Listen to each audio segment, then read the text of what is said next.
Hello everybody, it's Bendominator and welcome back for another video. In today's video, I'm going to be giving my top 5 favorite POIs from Chapter 2. Because yeah, since Chapter 2 is going to be ending here very soon, I wanted to talk about my 5 favorite POIs throughout the entire chapter. And of course, do keep in mind that this list is my own opinion, and not all of these POIs are actually named POIs. Some of these are smaller landmarks on the maps as well. Just any point of interest on the map that has chests to loot is a contender for this list. But of course, before we get in the video, if you guys enjoy the content, be sure to leave a thumbs up, subscribe if you are new, because I make videos like this all the time, and if you guys want to go ahead and support me even further, you can use my supporter creator code, Bendominator, in the Fortnite item shop, #ad.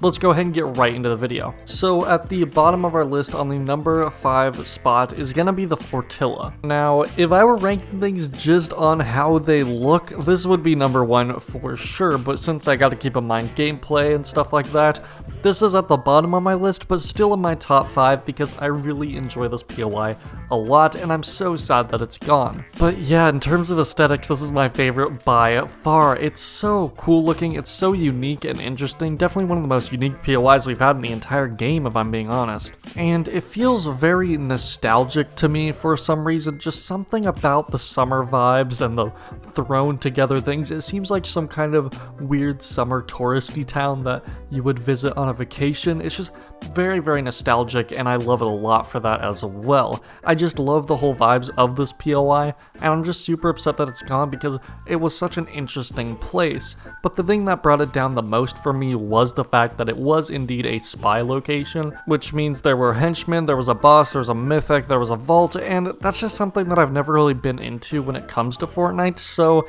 that POI just never really was for me during Season 3. I did land there quite a bit because I enjoyed it a lot, but that's what brings it down to number 5 on my list. But for sure an amazing POI that represents Season 3 really well. And I do really hope we get something like it in the future again. So next up at our number 4 spot is going to be Salty Towers. And this is another POI that was only really in the game for 1 season, and I'm just so sad it's gone. This is definitely one of my favorite POIs in the game, and not just because it was like Tilted Towers, because if I'm being honest, I'm not even a huge fan when it comes to Tilted Towers. I definitely enjoyed it a lot, but it just felt so nice to have a classic city POI with just a ton of people landing there. You could always get really fun early games going Salty Tower. It just felt really good to go Salty and just get a bunch of kills right off the bat. It definitely gave you that old Tilted feeling back again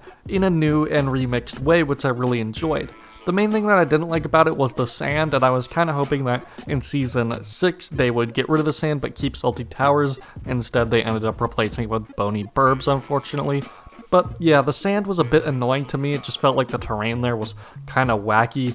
But overall, it was just a great spot. The buildings were fun to loot. You got that nice tilted vibe when it came to getting fun early games. It just felt really nice. It felt classic, it felt fun, and I just really miss it. I feel like these last few seasons of Chapter 2 would have been a lot better with this POI still on the map.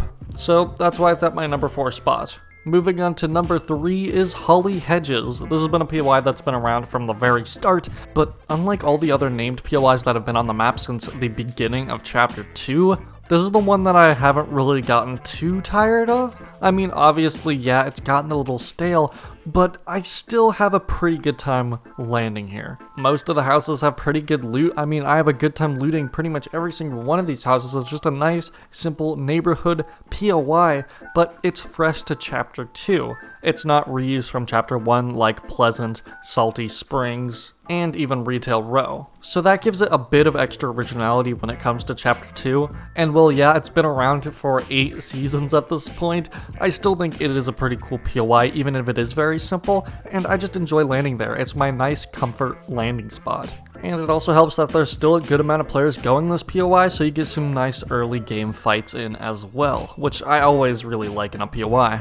It also just feels really classic. I don't know what it is, but I really like classic feeling POIs for some reason. It seems like I would be tired of stuff like that at this point, but it's just that sense of familiarity with it. I just really enjoy that. So overall, yeah, Holly Hedges is my nice comfort food named drop spot on the map at this point, and I still enjoy it to this day surprisingly. It's just a really comfortable and familiar drop spot. So moving on now in the top 2, we have a number 2 with Rick's IO base.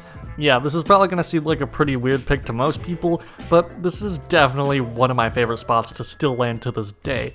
Season 7 didn't do a lot of good things for the map in my opinion, but the IO bases were pretty cool, and this one is right in the center of the map, on high ground, and it's just such a fun time to go here. Now, I will say, it's one of the only POIs that I'd actually say benefited from the henchmen a little bit. It was nice to get a bit of extra ammo and weapons, because the henchmen in Season 7 were kind of a joke. So yeah, I would say in Season 8 it got downgraded a bit, but there's still IO chests around. You can still get some pretty cool weapons like the railgun. I just really enjoyed landing this spot in Season 7, and even this season it's still a really fun time to go here, and there's a good amount of other players that also land here as well, which is pretty surprising, but it's a good amount of early game fights as well. And being able to get a recon scanner from this POI through IO chests is also such a big bonus. Not to mention that there's a great mobility at this POI as well. You got IO cars and a built-in launch pad for amazing rotation. So if you land here, you have a lot of good rotation options for mid-game. So yeah, this POI is fun to land at, is fun to loot, has really good loot with the IO chests, and has great rotation opportunity. Overall, I think this is just a really good spot on the map. And at the number 1 spot, my favorite POI in all of Chapter 2 is the Orchard. Yeah, I don't know how many people actually expected me to say this, but I think the Orchard is my favorite drop spot in Chapter 2. Yeah, if you're playing squads, it's not really viable, but if you're playing duos or trios, it works, and it's just a great time, especially since the addition of the Tomato Head building.